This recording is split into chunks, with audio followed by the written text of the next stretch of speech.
N'hésitez pas à liker la vidéo si elle vous plaît et si vous êtes nouveau sur la chaîne, n'oubliez pas de vous abonner et d'activer la notification pour ne rater aucune de nos prochaines vidéos. On commence. Canaan était le roi de Babylone. Son royaume a duré 400 ans. Il gouvernait les gens par le fer et par le feu.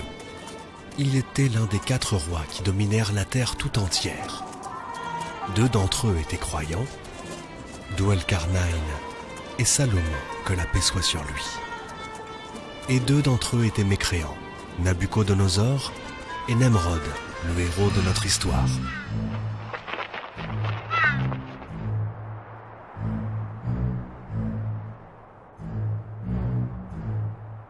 Quelle est cette terre déserte? Je ne l'ai jamais vue auparavant. Ce sont les cimetières des pauvres, monseigneur. Alors comme ça, les pauvres enterrent leurs morts dans cette belle plaine auprès de la mer. Mais c'est du grand luxe. Où est l'architecte Kouchi? Je suis là, monseigneur Nimrod. Je veux qu'on détruise ces cimetières et bâtir à leur place un grand jardin pour moi. À vos ordres, majesté. Mais que faisons-nous des cadavres, alors? Jetez-les n'importe où.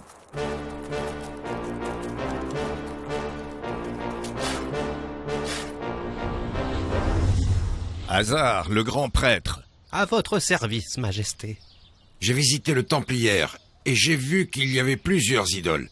Comment se fait-il que parmi tous ces dieux, il ne figure pas un dieu qui me représente? Nous allons en faire un, monseigneur, et il sera le dieu de la force et de la sagesse, de la puissance et de l'intelligence. Je veux le voir lors de ma prochaine visite. Monseigneur Nimrod, Banoura demande la permission d'entrer. Faites-la rentrer.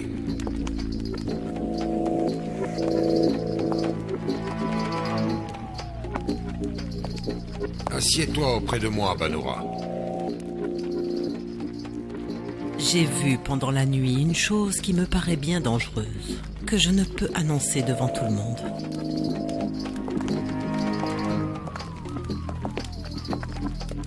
Qu'est-ce que tu as vu? J'ai vu que cette année naîtra un petit garçon, et c'est ce petit garçon qui causera votre mort et la fin de votre royaume. Il va naître. Cela signifie qu'il n'est pas encore né. Oui, il est toujours dans le ventre de sa mère. Dans ce cas, je peux encore contrôler la situation.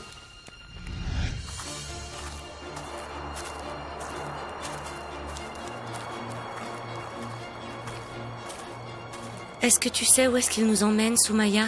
Je n'en sais rien du tout, ma chère voisine Zubaïda. Hier, chez nous, mon mari m'a dit que Nemrod était un véritable tyran. Peut-être que quelqu'un nous a entendus. Peut-être. Mais quelle est ma faute et celle de ces femmes pour ce que ton mari a dit? Crois-moi, ce n'était qu'un chuchotement et je vais nier que je l'ai entendu. Et moi, je vais nier que je te connais. Tu ne nous as causé que des problèmes, toi et ton mari. Pourquoi parlez-vous des affaires qui concernent le royaume? Je ne veux pas que vous fassiez de bruit, femme. Avancez en silence. Et dépêchez-vous. Comment voulez-vous qu'on se dépêche alors que nous sommes enceintes, monsieur le ministre? Peut-être que ce fouet vous aidera à avancer plus vite. Sa Majesté Nimrod attend votre arrivée.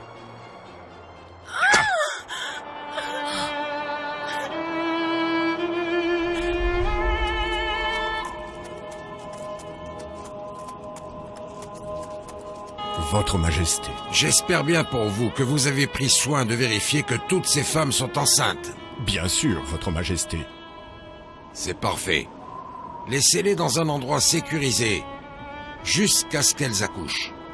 Excusez-moi, monseigneur, mais il n'y a pas de résidence qui puisse contenir toutes ces femmes. Une résidence, imbécile?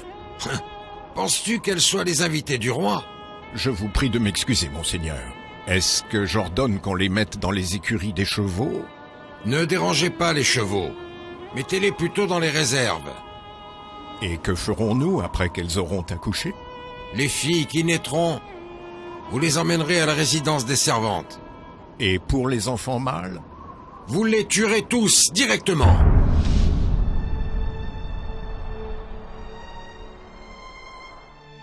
Où vas-tu, Hazar?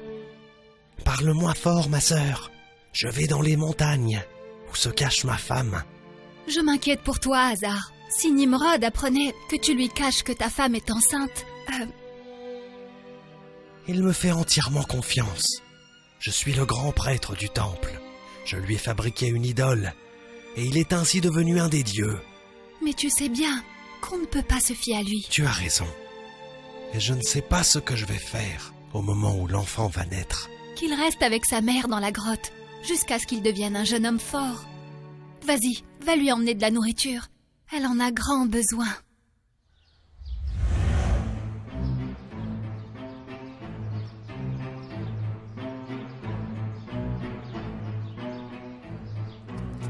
Je veux que la rivière arrive jusqu'au balcon de mon palais. Détruisez ces villages immédiatement. Je vous en supplie par les dieux, monseigneur, de laisser nos maisons. Qui es-tu? Et qui t'a donné la permission de parler? Je suis Carré, votre majesté, l'un de vos paysans, et je vis ici. Tais-toi! Donne-lui 1000 coups de fouet pour avoir osé parler au roi Dieu sans autorisation.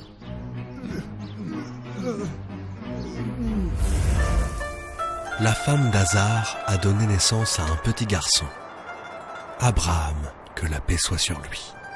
Le père des prophètes est resté caché dans une grotte de la montagne, par peur de l'oppression de Nimrod, jusqu'à ce qu'il soit devenu un jeune homme fort.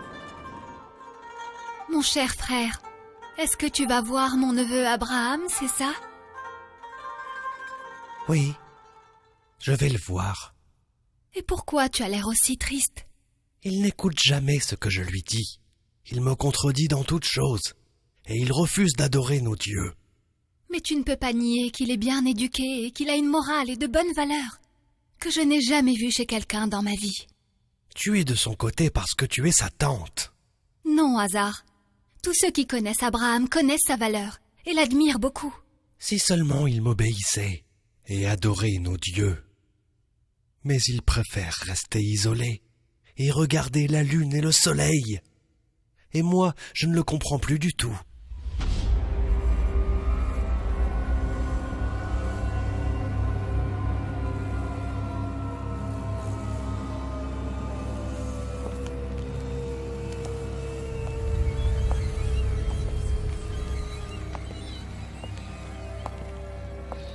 Avez-vous demandé à me voir, votre majesté? Oui, Banora. Je fais de l'insomnie, je n'arrive plus à dormir. Excusez-moi, votre majesté, mais je ne suis pas un médecin. Je sens qu'il y a un danger quelque part qui me menace. Je vous en ai déjà informé, majesté. Je vous ai prévenu du nouveau-né qui mettra fin à votre royaume. Quel nouveau-né? J'ai pris soin de faire tuer tous les garçons qui sont nés au courant de cette année. Vous les avez tous tués, sauf votre ennemi. Tu es une menteuse et une arnaqueuse, Banora. Je vous remercie, monseigneur. Me permettez-vous de m'en aller? Non, attends. Dis-moi plus sur cet ennemi dont tu parles. Je veux le connaître pour m'y préparer. Il apparaîtra au moment voulu. Je veux des informations précises. Quand et où? Les dieux le savent. C'est moi, les dieux.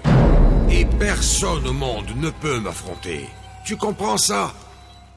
Le pouvoir de Nimrod a augmenté au point qu'il ne donnait à manger qu'à celui qui s'agenouillait devant lui. Pendant que le prophète Abraham était arrivé au sommet de la connaissance et de la sagesse. Dieu lui a montré le bien et lui a ordonné d'inviter les gens à la religion. Écoutez-moi tous. Esclaves de ma charité, j'ai décidé de vous donner cette nourriture. Alors remerciez-moi et adorez-moi. Moi, je n'ai reçu aucune nourriture, votre majesté. C'est parce que tu ne t'es pas agenouillé correctement. Alors tu mérites de mourir de faim. Comment une seule date pourrait nous suffire à mon mari et moi? Tais-toi enfin, ça ne te suffit pas ce qui nous est arrivé à cause de toi? Allez, continuez de vous agenouiller devant moi. Toi, jeune homme, pourquoi tu es debout? As-tu un autre Dieu que moi? Notre prophète Abraham dit alors, « C'est mon Dieu qui fait vivre et mourir. » Moi aussi, je peux faire vivre et faire mourir. Je donnerai la vie à cet homme. Va en paix. Gloire et bénédiction à mon Seigneur le roi. Et cet homme-là, je vais le tuer. Et quelle est ma faute à moi, roi injuste? Ah! Venge-toi de lui, Seigneur, de la pire des vengeances. Ah. Alors, tu as vu? Moi aussi, je fais mourir et je fais revivre. Abraham, que la paix soit sur lui, dit: Le Seigneur fait venir le soleil du levant. Fais-le donc venir d'Occident.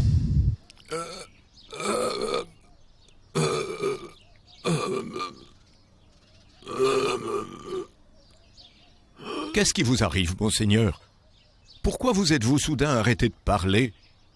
Où sont les médecins? Que lui est-il arrivé, docteur?